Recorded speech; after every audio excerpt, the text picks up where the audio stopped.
Shabbat Shalom. In this week's parsha, Parshat Behar, we read about the laws of the Shmitta and the Yovel, of the jubilee year and the sabbatical year. The Torah tells us for 6 years you shall work the land, and the seventh will be a Shabbat to Hashem. The land will remain fallow. It will be a chance for the farmer to reflect and to not have to work for a full year. Then after 49 years, we have something called the Yovel, the jubilee year. And the Torah stated that at that time all debts were cancelled, all slaves were freed.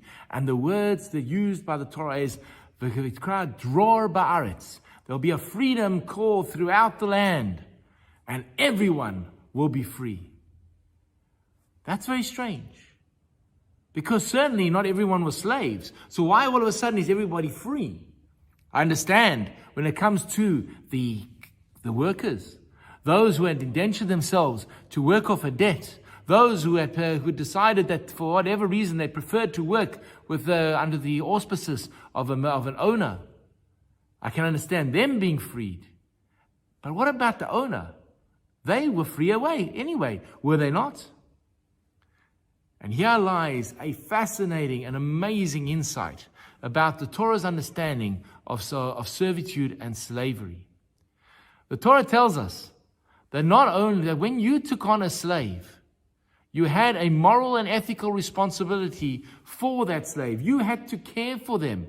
You had to make sure that their needs were also fulfilled, that they had a bed to sleep in, they had clothes. If someone went wrong with them, for example, if the slave, you punched the slave and they lost a tooth, they had to be freed immediately. You have responsibility for your slaves. It is not like the pictures and the images we have of slavery.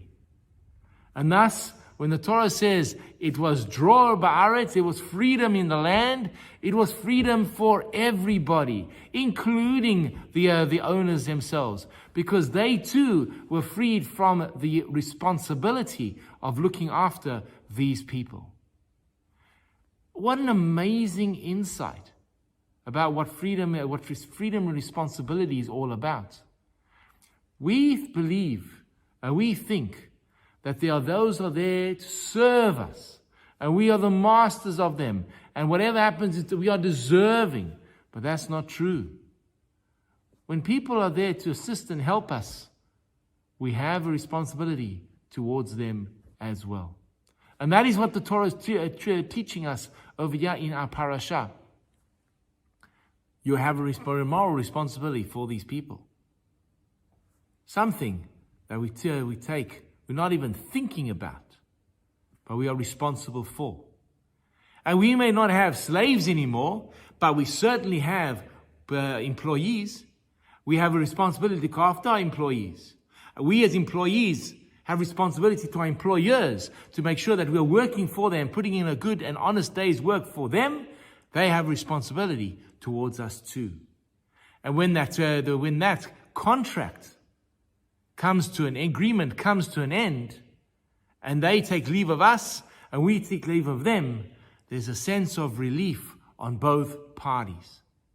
We've achieved what we set out to achieve, and I have fulfilled my responsibilities to you as my employee.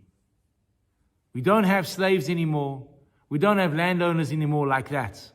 But certainly the message that we can take from this parasha is the responsibility of business people and employers to ensure that their employees are looked after in the best possible way.